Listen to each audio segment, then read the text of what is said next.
ಅದು 2012 ಅಕ್ಟೋಬರ್ 9ನೇ ತಾರೀಕು ಉಜಿರೆಯ SDM ಕಾಲೇಜಿನಲ್ಲಿ PUC ಓದುತ್ತಿದ್ದಂತಹ ಒಬ್ಬ ಹುಡುಗಿಯ ಕಿಡ್ನಾಪ್ ಆಗುತ್ತೆ.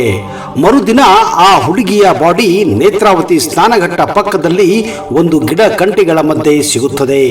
ಈ ಒಂದು ಘಟನೆ ಧರ್ಮದ ಬೀಡು ಅಂತಾನೆ ಅನಿಸಿಕೊಂಡಿರುವ ಧರ್ಮಸ್ಥಳದಲ್ಲಿ ನಡೆದಿದ್ದು ಎಲ್ಲರನ್ನ ಆಶ್ಚರ್ಯಗೊಳಿಸಿತ್ತು. ಹೌದು, ಅದುವೇ ಸೌಜನ್ಯ ಕೇಸ್.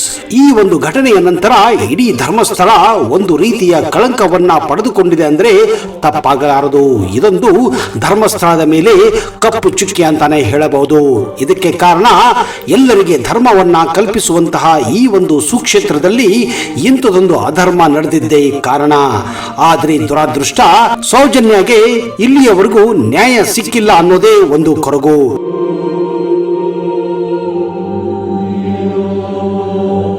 ಮತ್ತೆ ಮತ್ತೆ ಯಾವಾಗ ಧರ್ಮಸ್ಥಳದ ಹೆಸರು ಜನ ತೆಗೆದುಕೊಳ್ಳುತ್ತಾರೋ ಸೌಜನ್ಯಳ ಹೆಸರು ಕೂಡ ಕೇಳಿ ಬರುತ್ತಾನೆ ಇರುತ್ತದೆ. ಜಸ್ಟಿಸ್ ಫಾರ್ ಸೌಜನ್ಯ ಅಂತ ಕಮೆಂಟ್ ಬಾಕ್ಸ್ಗಳಲ್ಲಿ ಹಾಗೂ ಹ್ಯಾಶ್ಟ್ಯಾಗ್ ನಲ್ಲಿ ಇದು ಬರುತ್ತಾನೆ ಇರುತ್ತದೆ. ಆದರೆ ವಿಚಿತ್ರ ಏನಂದ್ರೆ, ಕರ್ನಾಟಕದ ಪೊಲೀಸರಾಗಲಿ, ಕರ್ನಾಟಕದ CID ಆಗಲಿ ಅಥವಾ CBI ಆಗಲಿ ಇಲ್ಲಿವರೆಗೆ ಸೌಜನ್ಯನ ಹಾಳು ಮಾಡಿ ಕೆಡಿಸಿ ಬರ್ಬರ ಹತ್ಯೆಗೊಳಿಸಿದ ಆ ವ್ಯಕ್ತಿಗಳು ಯಾರು ಅಂತ ಕಂಡುಹಿಡಿದೇ ಇದ್ದಿದ್ದು ಎಲ್ಲರನ್ನ ಕೆರಳಿಸಿದೆ ಅಂದ್ರೆ ತಪ್ಪಾಗಲಾರದು.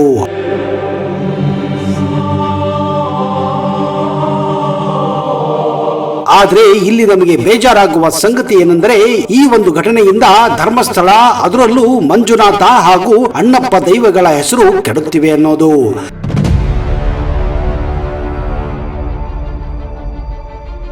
ನಮಸ್ಕಾರ ಸ್ನೇಹಿತರೆ, ಕರ್ನಾಟಕದ ದಕ್ಷಿಣ ಕನ್ನಡ ಜಿಲ್ಲೆಯ ನೇತ್ರಾವತಿ ತೀರದಲ್ಲಿ ಇರುವ ಧರ್ಮಸ್ಥಳದಲ್ಲಿ ನೆಲೆಸಿದ್ದಾನೆ ಶ್ರೀ ಮಂಜುನಾಥ ಸ್ವಾಮಿ.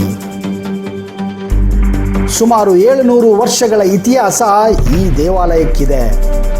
ನೊಂದವರ ಬಾಳಿನ ಆರಾಧ್ಯ ದೈವ ಮಂಜುನಾಥ, ಹಸಿದವರಿಗೆ ಅನ್ನದಾತ ಶ್ರೀ ಮಂಜುನಾಥ, ರಾಜ್ಯದ ಮತ್ತು ದೇಶದ ಮೂಲೆ ಮೂಲೆಗಳಿಂದ ಬರುವ ಭಕ್ತರಿಗೆ ಆಶ್ರಯ ನೀಡುವ ದಾತ ಶ್ರೀ ಮಂಜುನಾಥ. ಬಾಳಲ್ಲಿ ಒಮ್ಮೆಯಾದರೂ ಆತನ ದರ್ಶನ ಪಡೆದರೆ ನಿಮ್ಮ ಬಾಳು ಪುನೀತವಾಗುತ್ತದೆ. ಈ ಸ್ವಾಮಿಯನ್ನು ಮಂಗಳೂರಿನ ಕದ್ರಿ ಎಂಬ ಪ್ರದೇಶದಿಂದ ಉಡುಪಿಯ ಶ್ರೀ ವಾದಿರಾಜರು ಪ್ರತಿಷ್ಠಾಪಿಸಿದರು ಎಂಬ ಪ್ರತೀತಿ ಇದೆ. ಶ್ರೀ ಧರ್ಮಸ್ಥಳ ಮಂಜುನಾಥ ಸ್ವಾಮಿಯ ದೇವಾಲಯವು ದಾನ ಧರ್ಮಕ್ಕೆ ಪ್ರಸಿದ್ಧಿಯಾಗಿದೆ. ಭಕ್ತರಿಗೆ ನೈಜ ಸಂಸ್ಕೃತಿ ಧಾರ್ಮಿಕ ಕೇಂದ್ರವಾಗಿದ್ದು ಯಕ್ಷಗಾನ ಚರಿತ್ರೆಯನ್ನು ಸಹ ಅಲಂಕರಿಸುತ್ತದೆ. ಭಕ್ತರು ನೇತ್ರಾವತಿ ನದಿಯಲ್ಲಿ ಪುಣ್ಯ ಸ್ನಾನ ಮಾಡಿ ಬಹಿರಂಗ ಶುದ್ಧಿಯೊಂದಿಗೆ ದೇವಾಲಯಕ್ಕೆ ಭೇಟಿ ನೀಡಿ ಮಂಜುನಾಥ ಸ್ವಾಮಿಯ ದರ್ಶನದೊಂದಿಗೆ ಅಂತರಂಗ ಶುದ್ಧಿಯನ್ನು ಮಾಡಿಕೊಂಡು ಮಾನಸಿಕ ಶಾಂತಿ ಹಾಗೂ ನೆಮ್ಮದಿಯನ್ನು ತಂದುಕೊಳ್ಳುತ್ತಾರೆ. ಜೊತೆಗೆ ತಮ್ಮ ಮನದ ದುಃಖದ ನೋವನ್ನು ಕೂಡ ಮರೆಯುತ್ತಾರೆ. ಇನ್ನು ಧರ್ಮಸ್ಥಳಕ್ಕೆ ಆಗಮಿಸಿದ ಯಾವುದೇ ಭಕ್ತಾದಿಗಳು ಹಸಿವಿನಿಂದ ಹಿಂದಿರುಗಬಾರದು. ಇದೇ ಕಾರಣಕ್ಕಾಗಿ ಪ್ರತಿನಿತ್ಯ ಇಲ್ಲಿ ಅನ್ನದಾಸೋಹವನ್ನು ಏರ್ಪಡಿಸಲಾಗುತ್ತದೆ. ಅನ್ನಂ ಪರಬ್ರಹ್ಮಂ, ಅನ್ನಕ್ಕಿಂತ ಶ್ರೇಷ್ಠ ದಾನ ಬೇರೊಂದಿಲ್ಲ ಎಂಬಂತೆ ಸುಸೂತ್ರವಾಗಿ ಸಹಸ್ರಾರು ಮಂದಿಗೆ ಏಕಕಾಲದಲ್ಲಿ ಅನ್ನದಾಸೋಹ ಕೂಡ ಇಲ್ಲಿ ಕಲ್ಪಿಸಲಾಗುತ್ತದೆ.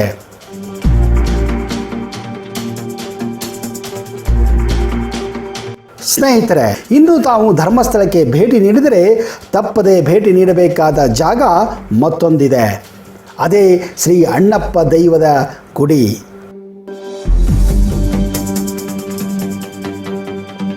ವಿಶೇಷವೇನೆಂದರೆ, ಶ್ರೀ ಮಂಜುನಾಥ ಸ್ವಾಮಿಯ ಲಿಂಗ ಈ ತಾಣಕ್ಕೆ ನೆಲೆಯೂರಲು ಈ ಅಣ್ಣಪ್ಪ ದೈವವೇ ಕಾರಣ. ಭೂಮಿಯ ಮೇಲೆ ಧರ್ಮ ನಾಶವಾಗುತ್ತಿದೆ ಎಂಬ ಅರಿವು ಒಮ್ಮೆ ಶಿವನಿಗೆ ಬರುತ್ತದೆ. ಇದು ನಿಜವಾ ಎಂದು ಪರೀಕ್ಷಿಸಲು ಶ್ರೀ ಈಶ್ವರ 4 ಪ್ರಮಥ ಗುಣಗಳನ್ನು ಕಳುಹಿಸುತ್ತಾರೆ. ಆ ಗುಣಗಳು ಯಾವುದುದು ಎಂದರೆ ಕಾಳ, ರಾಹು, ಕುಮಾರಸ್ವಾಮಿ, ಕಾಳರ್ ಕೈ ಹಾಗೂ ಕನ್ಯಾಕುಮಾರಿ. ಇವರೆಲ್ಲರೂ ಮಾರುವೇಷದಲ್ಲಿ ಭೂಲೋಕವನ್ನು ಸುತ್ತುತ್ತಾರೆ. ಭೂಮಿಯಲ್ಲಿ ತಿರುಗಾಡುತ್ತಾ ಧರ್ಮ, ಕರ್ಮ, ಮಾನವೀಯತೆಯನ್ನು ಮರೆಯುವವರನ್ನ ಶಿಕ್ಷಿಸುತ್ತಾ ದಕ್ಷಿಣ ಕನ್ನಡದ ನೇತ್ರಾವತಿ ನದಿ ತೀರದ ಕುಡುಬ ಎಂಬ ಸ್ಥಳಕ್ಕೆ ಬರುತ್ತಾರೆ. ಅಲ್ಲಿದ್ದ ನೆಲ್ಲಾಡಿ ಬೀಡಿನ ಒಡೆಯರಾದ ಭೀರ್ಮಣ್ಣ ಹೆಗ್ಗಡೆ ಮತ್ತು ಅಮ್ಮು ಬಲ್ಲಾಳೆ ಎಂಬ ದಂಪತಿಗಳನ್ನು ಹೀಗೆ ಪರೀಕ್ಷಿಸುತ್ತಾರೆ. ಭೀಮಣ್ಣ ಹೆಗ್ಗಡೆ ದಂಪತಿಯ ದಾನ ಧರ್ಮಶೀಲೆಯನ್ನು ಕಂಡು ಸಂತೋಷ ಪಡುತ್ತಾರೆ.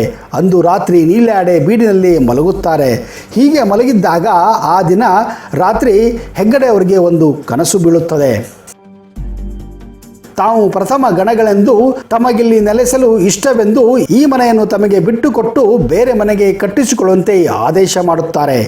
ಆ ದೈವಗಳೆಲ್ಲ ಮಾಯವಾಗಿ ಆಯುಧ ಮಾತ್ರ ಉಳಿದುಕೊಳ್ಳುತ್ತದೆ.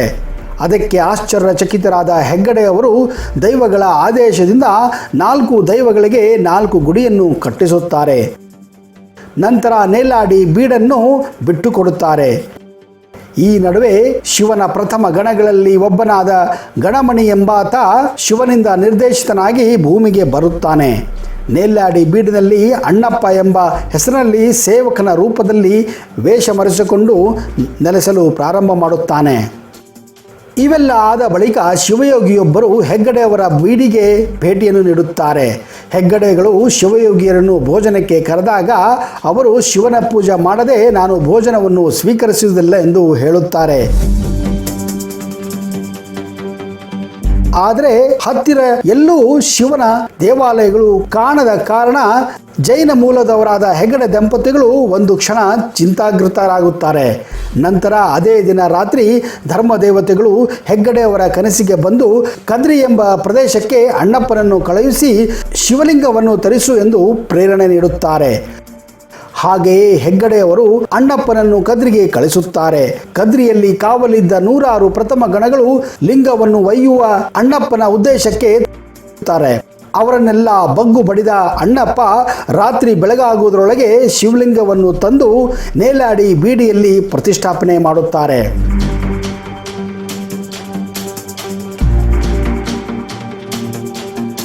ಹೀಗೆ ಹೆಗ್ಗಡೆಯವರ ಮಾತಿನಂತೆ ಅಣ್ಣಪ್ಪ ತಂದು ನೆಲೆಸಿದ ಶಿವಲಿಂಗವೇ ಇಂದಿನ ಮಂಜುನಾಥ ಸ್ವಾಮಿ. ಈ ಈಶ್ವರನೇ ಸ್ವತಃ ಬಂದು ನೆಲೆಯೂರಲು ತನ್ನ ಸೇವಕನಾದ ಅಣ್ಣಪ್ಪ ಅವರನ್ನು ಆರಿಸಿಕೊಂಡಿದ್ದ. ಇವುಗಳನ್ನೆಲ್ಲ ವೀಕ್ಷಿಸಿದ ಹೆಗ್ಗಡೆಯವರು ಅಣ್ಣಪ್ಪ ಸಾಮಾನ್ಯವನಲ್ಲ, ಇವನು ದೇವಮಾನವ ಇರಬಹುದೆಂದು ಅವರನ್ನು ಪ್ರಶ್ನಿಸಿದಾಗ ಆಗ ತನ್ನ ನಿಜರೂಪವನ್ನು ತೋರಿಸಿದ ಗಣಮಣಿ ತನಗೂ ಒಂದು ಗುಡಿ ಕಟ್ಟಿಸುವಂತೆಯೂ ನಿರಂತರವಾಗಿ ನೇಲ್ಯಾಡಿ ಬೀಡನ್ನು ಹೆಗ್ಗಡೆ ಕುಟುಂಬವನ್ನು ಕಾಪಾಡಿಕೊಂಡು ಬರುವುದಾಗಿಯೂ ಹೇಳುತ್ತಾರೆ. ಹಾಗೆಯೇ ಅಣ್ಣಪ್ಪ ದೈವ ಕೂಡ ಇಲ್ಲಿ ನೆಲೆಸಿಬಿಡುತ್ತಾರೆ. ಏನೇ ಇರಲಿ ಹೇಗೆ ಇರಲಿ ಸ್ನೇಹಿತರೆ, ಧರ್ಮಸ್ಥಳದಲ್ಲಿ ಈ ಒಂದು ಘಟನೆ ಆಗಿದೆ ಅಂದರೆ ಎಲ್ಲರಿಗೂ ಅಚ್ಚರಿ ಹುಟ್ಟಿಸುವ ಕೆಲಸವೇ. ಇಲ್ಲಿನ ಅಣ್ಣಪ್ಪ ದೇವರು ಹಾಗೂ ಮಂಜುನಾಥ ಸ್ವಾಮಿ ಆದಷ್ಟು ಬೇಗ ಅಲ್ಲಿ ನಡೆಯುತ್ತಿರುವ ಅನೈತಿಕ ತಪ್ಪು ಕೆಲಸಗಳನ್ನ ಆದಷ್ಟು ಬೇಗ ನಿಲ್ಲಿಸಿ ತಪ್ಪು ಮಾಡಿದವರಿಗೆ ಶಿಕ್ಷೆಯನ್ನ ಕೊಡಬೇಕು ಅನ್ನುವುದು ಇಲ್ಲಿ ಬರುವ ಪ್ರತಿಯೊಬ್ಬ ಭಕ್ತರ ಒಂದು ಆಸೆ ಆಕಾಂಕ್ಷೆ ಆಗಿದೆ. ಆದಷ್ಟು ಬೇಗ ಅನ್ಯಾಯ ಆದವರಿಗೆ ನ್ಯಾಯ ಸಿಗಲಿ, ತಪ್ಪು ಮಾಡಿದವರಿಗೆ ಶಿಕ್ಷೆ ಸಿಗಲಿ ಅಂತ ಆ ಮಂಜುನಾಥನಲ್ಲಿ ಬೇಡಿಕೊಳ್ಳುತ್ತೇನೆ. ಸ್ನೇಹಿತರೆ, ನಿಮ್ಮ ಅನಿಸಿಕೆಗಳನ್ನ ದಯವಿಟ್ಟು ಕಮೆಂಟ್ ಬಾಕ್ಸ್ ಅಲ್ಲಿ ಹಾಕಿ.